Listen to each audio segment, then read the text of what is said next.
Welcome to my every Monday night show. This is where we discover what and who we are in this journey called life. Tonight, First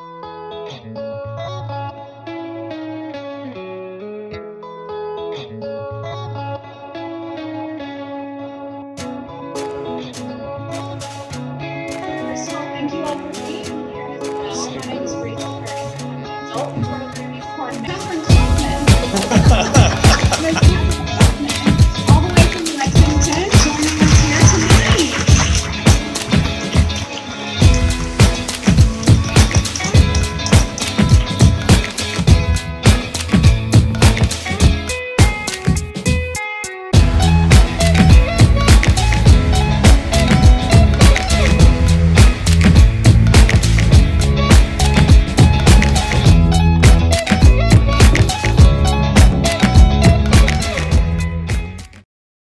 tonight's episode is Signs of Visitations from the Dead. Wow, look at Instagram is blowing up over here. Hey to Rocky Ann, a special shout out to my son, Michael Lawrence. Love you. Thanks for joining us tonight. Roberta Coffee, and a special shout out to my Monday night pal, Miss Joy Hall. Good to see you on here.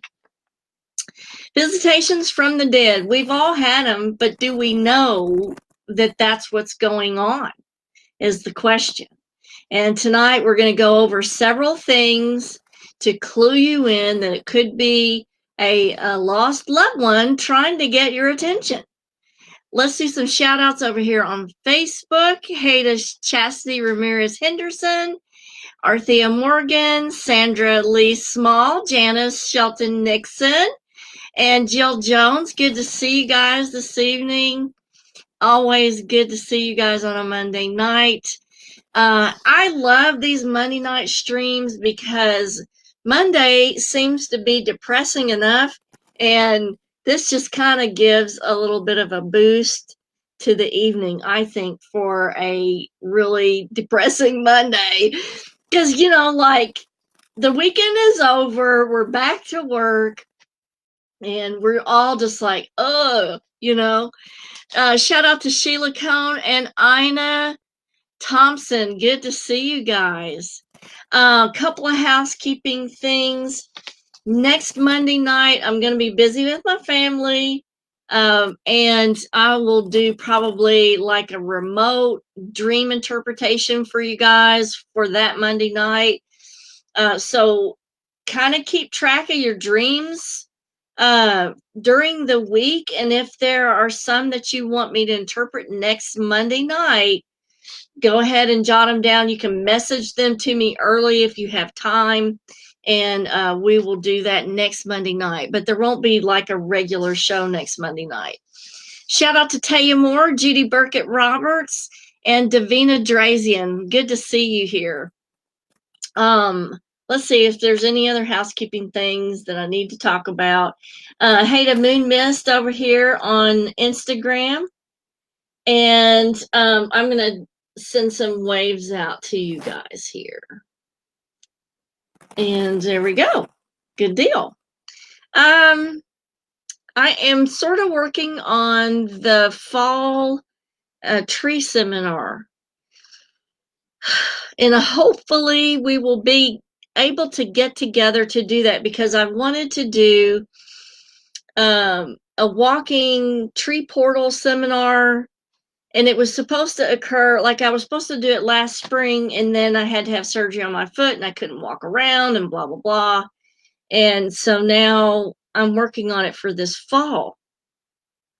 So hopefully we will be able to get together, and see each other and go out and do the seminar. If you're interested in it, you can certainly get in on it, but the walking seminar is only for people in the local area of Lexington. So if you're interested and you want to know more about it, go ahead and direct message me and ask me the details on it. Special shout out to my daughter-in-law, Brooke Yule Lawrence. Hey, girl. Nancy DeMarco and Laura Day. Good to see you guys here. Awesome to see you guys here. So let's go into signs of a visitation from a loved one in spirit. So one of the first ways, and usually this will either happen within days of somebody passing on. The incidence of this happening as time goes by decreases. Usually people will see apparitions, either partial or full, in the first week after someone passes. And it's usually typically within the first 24 hours, 24 to 48 hours. Now, this also includes seeing a shadow. As you know from my past videos, that not all shadow people are negative. There's a 5-part series on shadow people, the history of shadow people, types of shadow people, what shadow people indicate, and then 2 more videos. And those are on my YouTube channel under the playlist Monday Night Live. So if you want to know more about shadow people, go to the YouTube channel, subscribe, hit the bell icon, and go through that playlist and go back to that several video series on shadow people. So Michelle Vera says, I feel like someone is around me lately. Very good, Michelle, because that's one of the ways that spirits communicate to you through your subconscious that they are here. And so we'll just jump into that next. Sarah Hicks says, my son is scared to sleep in his room. Does he see things? Probably. And the reason why, Sarah, is because 80% of a child's brainwave from the age of 2 to 12 is a psychic and medium receptive state of brainwave. And so they can see and hear things that we as adults in a different brainwave can't. And so a lot of kids have trouble sleeping in their rooms. I do have a video, Sarah, on kids that exhibit abilities and what we can do in their room to try to make the room more comfortable for sleeping. And again, it's on the YouTube channel, on that playlist, Monday Night Live. And Barbara Bacon helps me out with the techniques that we use to allow children to be more comfortable in their environment if they're exhibiting abilities or seeing things. So you may want to go and check out that video on my YouTube channel and watch it. A special shout out to Jackie Brown out in Las Vegas. Roll some dice for me, Jackie, and let's see if I win anything. Now, to Michelle's comment, I feel like someone is around me lately. Your subconscious, the way your subconscious communicates is 2 ways. The first way is through visual imagery, and that's why we dream in pictures and not sounds. If you hear sounds in a dream, most likely it's a visitation from someone who's passed on. The other way that a person receives information from the subconscious is through a feeling. And your subconscious can detect mass or information in the quantum field. And that mass or information is the presence of a spirit. And so when you get a feeling that someone is around, that's your subconscious trying to clue you in that it has detected an additional mass surrounding you that is probably somebody you know. So when you get a feeling that it is someone that you love that's there, that is an actual communication that it is. I'm just checking for questions over here. Let me go back real quick. Special shout out to Mike Chabante. Hey to you and your wife and your little one. She is so cute. Special shout out to Melissa Dozer Newman. Yes, Melissa, one of the ways that the spirits communicate is through omens and animal messengers. And those can definitely be feathers. And we'll go into a little bit more about omens towards the end of the show. So Sarah says he's 17 now, but always when he's younger. So Sarah, even though the most brainwaves for children change at the age of 12, if he has abilities that are still present, you may still be having to deal with those uncomfortable feelings that he's getting from the room. So things you can do are on that video. You can definitely try to cleanse that bedroom, rearrange the furniture, and that takes away old patterns of energy. And that can definitely add to a person being a little bit more comfortable spending time in that bedroom. Jill Jones says, we were hearing knocking on my sister's birthday. She passed 4 years ago. Okay, good. Good that you said that, because that's one of the things that is a sign of a loved one in spirit. Now, I'll just go straight to that. One of the things that people hear is a loud bang or a thump. And sometimes you'll hear something breaking in the other room, and then when you go in there, there's nothing broken. You can't find anything. What these are like little sonic booms or sonic reactions to a portal entry where that spirit comes into our dimension. And so you're going to hear a thump, a thud, a knocking, a crash, or something breaking. And then you investigate and there's nothing there. But all that is a sonic sound upon them entering or leaving. It can also be when they're exiting or using that particular portal. So that's a real common occurrence. So Jamie says, and a shout out to Jamie Gruder. Thanks for joining us tonight. She says, my son saw a shadow person a few weeks ago, and about a year ago said someone whispered, "Hi, Landon," in his room. He probably wouldn't make this up. No, because Jamie, I'll tell you, that's one of the ways that they let us know. And this is another thing on my list, and so we'll go straight to that, Jamie, is touch from nowhere. It's usually on the shoulder or the head, and somebody calling your name. Now, the touch from the shoulder or on the head and the name calling is usually always from behind. You're going to get a tap on the shoulder or maybe pressure on the shoulder, but it's always from the behind, not from in front. And calling your name out is always heard back here, maybe a little bit higher. And that is due to the psychic reception areas are usually more located towards the back and not in the front, except for your third eye. So that's why he's hearing it from back here. And no, he's not making it up. That is an actual type of communication. So Wendy says, and special shout out to Wendy. It's good to see you here tonight, girl. I've been seeing lots of synchronicity, tons of angel numbers every day. I think my spirit guide is trying to communicate, but I'm missing the messages. So good point, Wendy. One of the best books to get is Synchronicity Numbers by Anne Marie Uber off of Amazon. And I use that particular reference to look at all of the numbers that come in to me as messages. Now, here's the thing. Numbers are universe's language. That is a universal type of language. If I consider the number 5 today in the United States, this is what we have, 5. If I put you in Spain tomorrow and I tell you to look at the clock and look at 5 o'clock, this is still what you're looking at, this.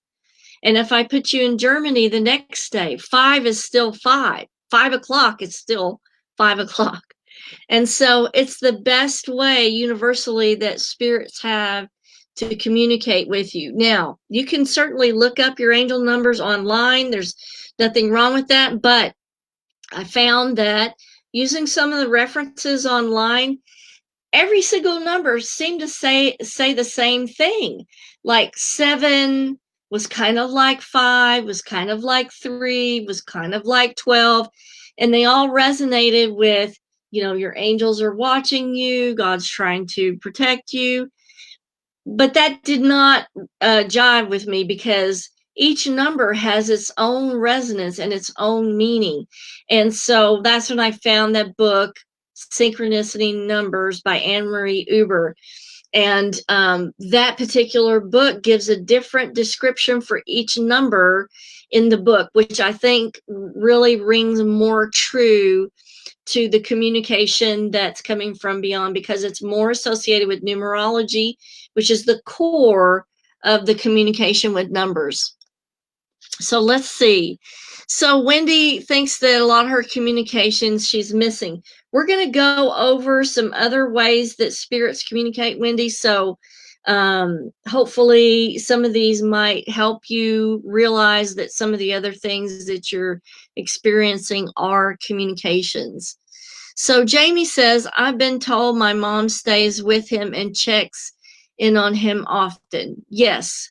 Loved ones, sometimes their idea of a heaven is just to be around.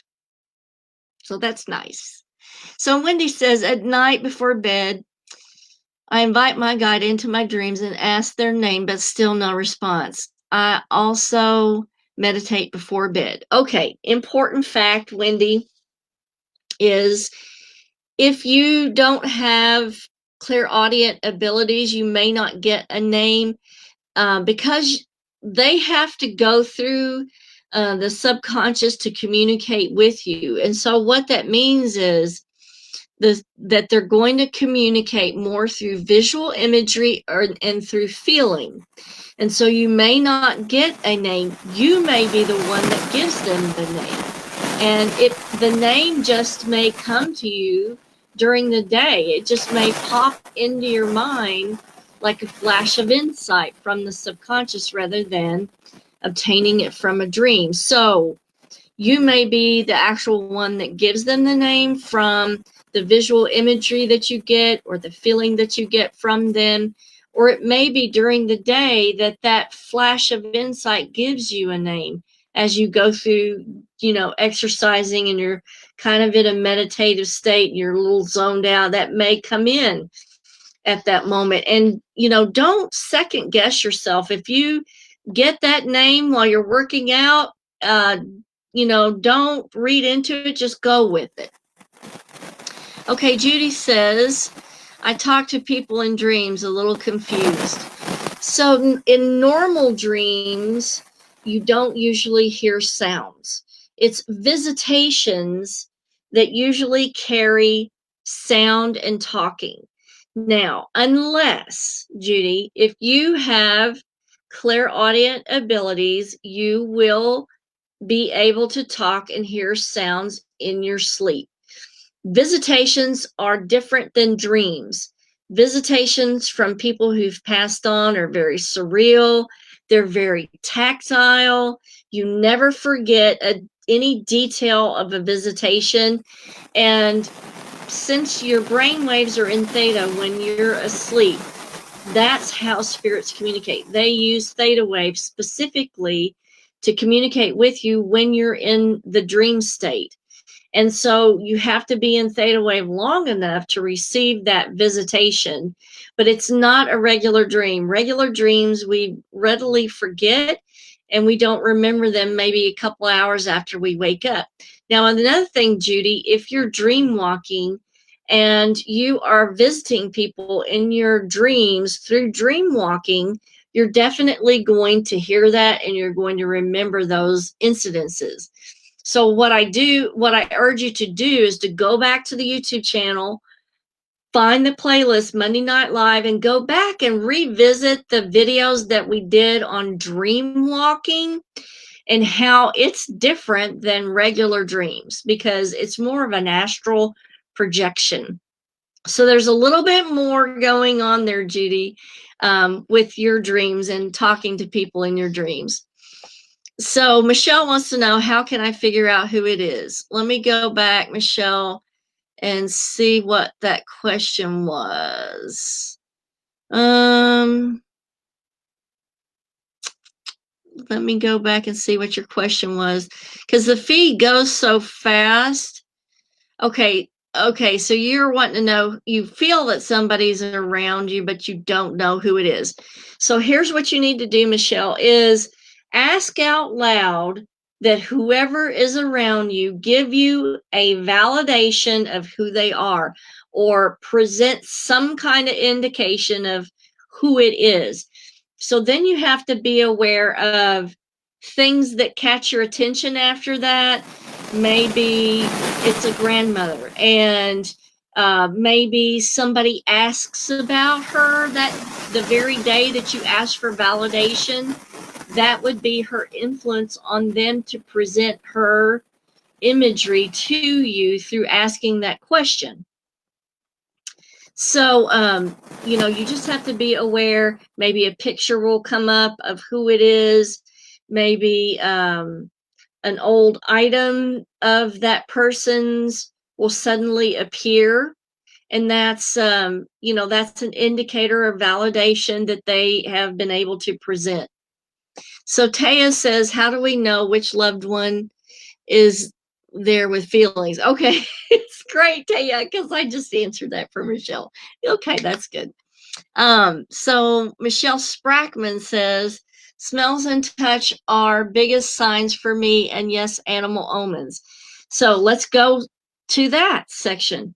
So a sudden smell or fragrance is definitely a sign that a passed on loved one is there, and it can be also a sign that there may be something negative there as well.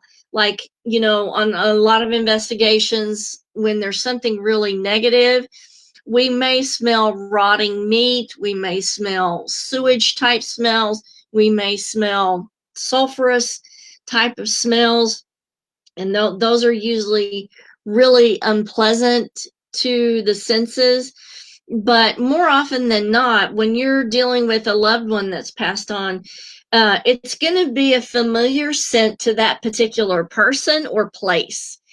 And I do have a client also that smells flowers, and sometimes specifically funeral flowers, before they have like a death in the family. And so the smell for them is portending somebody passing in the family. And so that kind of lets their subconscious know that something is about to happen. So let's look down more at the comments. So Brooke says, I definitely tell when we need to rearrange the house, stagnant energy. One of the ways to get rid of any kind of negative energy that's imprinted in the environment is definitely to rearrange the furniture. And this works really well with kids who are having abilities show up at night, or they're sensing things, or they're able to pick up on things. Rearranging the furniture takes out some of the portals, or prevents the energy that's being set up in the environment from its rotation. That will break that up. Other things that you can do are on that video about the kids with abilities, and that's on the YouTube channel. Thank you, Mike. Mike says this is super interesting. Thank you. So Jamie says he wasn't afraid at all. Awesome. Hey to Rita Fox and Helen Drinkwater. And so Judy says, I do have that. So I'm assuming you're talking about clairaudience, Judy, which is awesome. It can be awesome. It can also be horrible at times. So yeah, so Shannon Wells, good to see you. Ours communicates with us by a glowing ceiling light at night, but only on occasion, usually 1 to 3 times a week. She has appeared to Joshua and Sarah, and she will move items on the wall occasionally, and animals will react to her in our bedroom on Josh's side of the bed. So important thing about that, Shannon, is that spirits are made up of 3 different kinds of light. So as a spiritual being in a physical body, one of the 3 things that leaves your body when you pass are 3 different kinds of light. And that's Ultraviolet light, infrared light, and bioluminescence. All of those leave the body when you exit. Now, here's the thing. Your DNA, each strand of DNA holds exactly 1,000 photons. That's important because you're a being of light. Now, dogs, cats, horses, and honeybees can all see those wavelengths of light. And so when your animal is watching something or reacting to something that you can't see, your eyes don't pick up those wavelengths of light. And so when they're reacting to something, something is actually there. Because they see things, they see those wavelengths of light that we don't. Also, good point on the glowing ceiling light, Shannon, because that's one of the other ways on my list of visitations from a loved one in spirit. And that was down here, unexpected electrical activity. So the lights can come on and off. Why? A spirit is electromagnetic. As a dead thing, when your body dies, there's no electromagnetic energy. So as a spirit, you have electromagnetic force. So all spirits have to do is to use their own natural energy to activate the circuitry in the lights to put them on and off. And about movement, as a living thing, we move, okay? Dead bodies don't move anymore. And so there's a kinetic force that leaves the body. So naturally, it makes sense that spirits can move things because we're kinetic by nature. So that means they can move items. And so we'll go into that next, which is, we call this apportation. So they often apport objects, and sometimes it's meaningful things like a picture of themselves. You know, they may knock over, they may move that. So small pictures can be moved, keys. A lot of spirits will produce pennies or dimes for their loved ones, you know, pennies from heaven, shiny dimes, and that's a representation that they're there. So, Wendy, you may want to start looking for pennies or dimes that appear. Personal items of theirs that maybe you saved their glasses, or maybe you saved a watch, or their rings or their wedding rings, and maybe they'll get moved around, or they'll disappear for a couple of days and then reappear. That's the sign of somebody who's trying to get your attention to say, hey, I'm here. So let's see about some other questions here. So one of the things that Wendy sees all the time is blue jays. And a lot of people will see certain birds like cardinals, blue jays, doves. Those are called omens and animal messengers. Now, what's happening with that is, and people get confused with this because they think that their loved one is in the bird. No. Misconception. What's happening is the brain of the animal or insect is electromagnetic. And remember, we are electromagnetic by nature, and we can use that electromagnetic energy to manipulate things. So what's happening is that spirit uses its own electromagnetic energy to influence the animal or insect to act in such a way that gets your attention. That's the key to that. So let's see. Paige Denise, hey, good to see Barbara Bacon and Crystal Crazy on here. Paige Denise, hi Kathryn, I'm late. Oh, it's okay. You can always catch it on the rewind, so don't worry. So Wendy wants to know, how do we call a specific loved one to communicate? Okay, Wendy.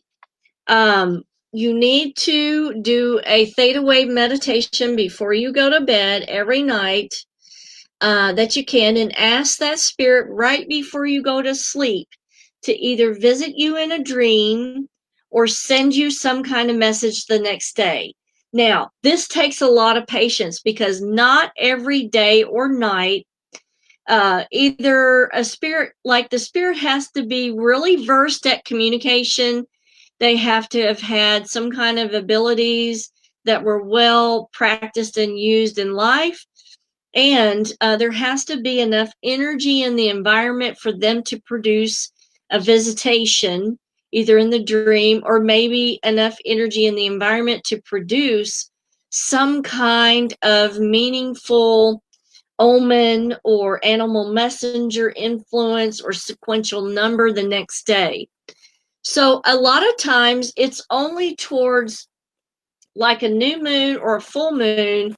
It's specifically 3 days before a new moon or 3 days before a full moon that the energies are really high in the environment, and they have this excess energy to work with to produce some kind of phenomena. And so not every day it's going to come through. Sometimes you have to work at it every day for 2 months, but then the result is really fantastical. So you just have to keep at it. So Jamie says, always find pennies on vacation, tons of TN. So yeah, a lot of people will specifically look for pennies and dimes, and that's their specific sign. So Laura says, for a while, I'd be awakened by someone kissing my forehead. When I'd open my eyes, I'd see no one there. Who or what is this? It was a wonderful, loving feeling. I was going through a rough time in my life. So several options that could be, Laura, and I'll tell you the reason why it happened right before you woke up is, remember I said before that spirits communicate on theta wave, and that's that twilight trance state. And so when you are waking up or going to sleep, either or, that's a prime time for some kind of phenomena to happen because your brain is in that receptive state. You're on that channel that they specifically communicate on. And the kiss on the forehead feels to me, Laura, more female. And that was meant to comfort you during that time. So that could be somebody who was from your family, passed away, or it could be a spirit guide or spirit guardian trying to help you through that rough time.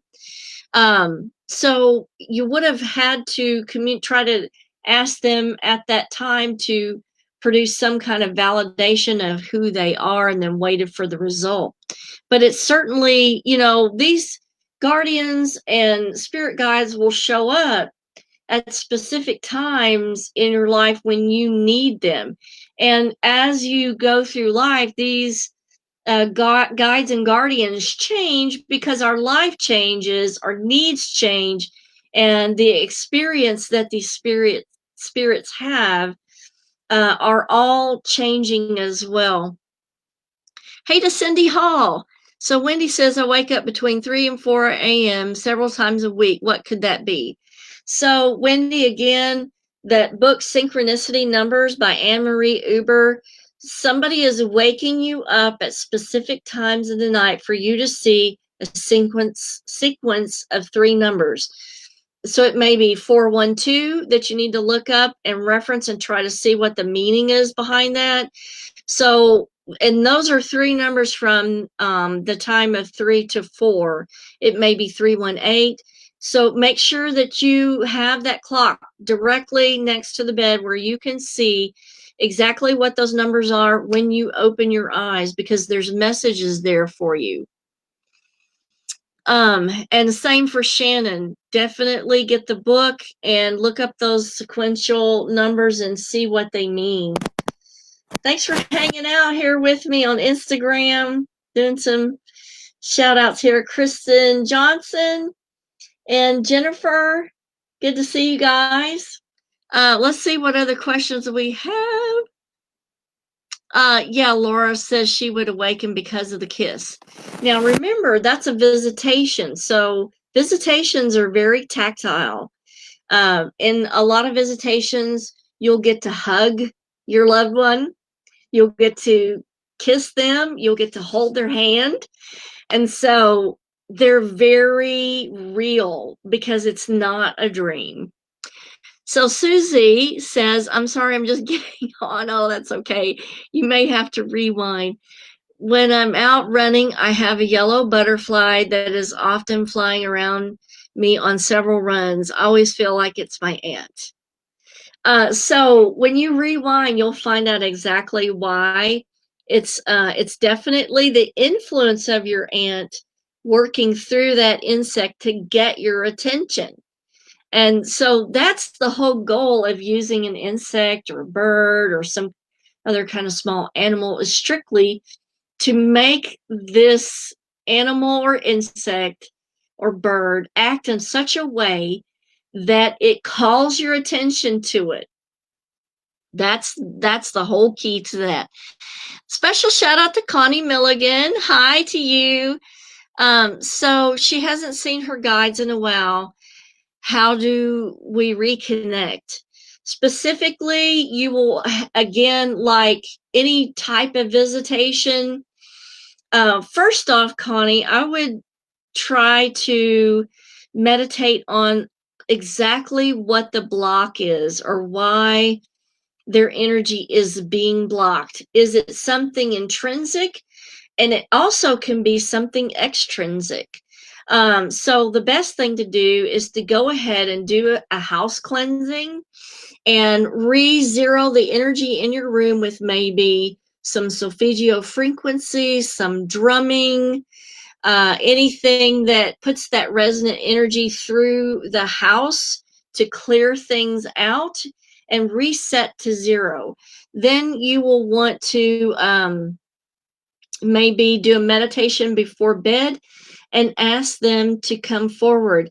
It also can be, Connie, that if you're in transition and your spirit guides are shifting to a new group, because there are things that are going to be happening soon that the old group of guides can't help you as much as a new group can.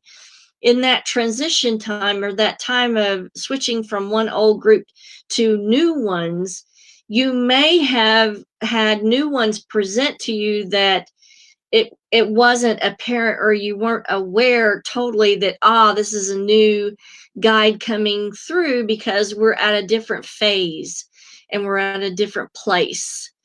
So you can message me and we'll see which it is. But I would definitely start with cleansing the area and making sure that it's not something extrinsic that's blocking the energy of your guides, because they change throughout your life. Now, let me look at my list and see what things that we have not gone over. There's a few things that we didn't hit on, and we're already going over, but that's okay. So apparitions, partial or full, we went over that. That most often happens within an immediate time as soon as they pass, days, weeks. Dream visitations, those are actual visits from your loved one. They're not dreams. They're tactile, they're surreal. Sudden smell of fragrances, we went over that. Touch from nowhere that comes on the shoulder or on the head, maybe your name being called from, but it's always from behind. I won't say always from behind, typically from behind. Heavy or thick consolidated feeling around you, that's your subconscious trying to tell you that it's detected a mass of energy that you may be connected with around your proximity. Apportation of objects, these are usually small, like pennies, dimes, watches, pictures, and that's the movement that the person can produce. Phenomena or occurrence of paranormal activity, doors opening and closing, the lights coming on and off. We talked about the electrical activity, shadows appearing, other paranormal activities, maybe sounds that you hear echoing down the hallway, loud bang or thump. That's that sonic boom where they enter a portal or exit the portal. Sequential numbers we talked about. Remember, the reference that you need to get is Anne-Marie Uber's book, synchronicity numbers on Amazon. Signs, hearing their voice when you're relaxed at night, okay? Even your name being called out. Unexpected electrical activity, we went over that. Now, this includes your TV coming on and off, your radio going on and off. And I've been getting reports here lately about computers being popped on, like just all of a sudden coming on, and maybe the person's picture being put up on the screen. That's such a good indicator that that person is trying to say, hey, I am still here and I can mess with your computer. A phone call where an old number pops up, somebody who's passed away and their number or a call comes up and you answer it and it's just static. That's them trying to get your attention. Maybe even an old text message that comes through and it will reappear on your phone, or an old picture will pop up on your phone of them. Those are all ways that they're trying to get your attention through manipulating the electromagnetic field of your TV, your computer, your phone, or your radio. So, and hopefully they are getting your attention. If you guys have any specific questions, just direct message me. I'll get to those as quickly as I can. Remember, next week is going to be like a dream interpretation or just an open discussion. And I hope this has helped you become aware of all the different ways that spirits do try to communicate with us from their dimension into our dimension. As always, I hope you guys have a fabulous week. Kisses from Kentucky, and I will see you next Monday night for another episode of Monday Night Live. Bye, guys.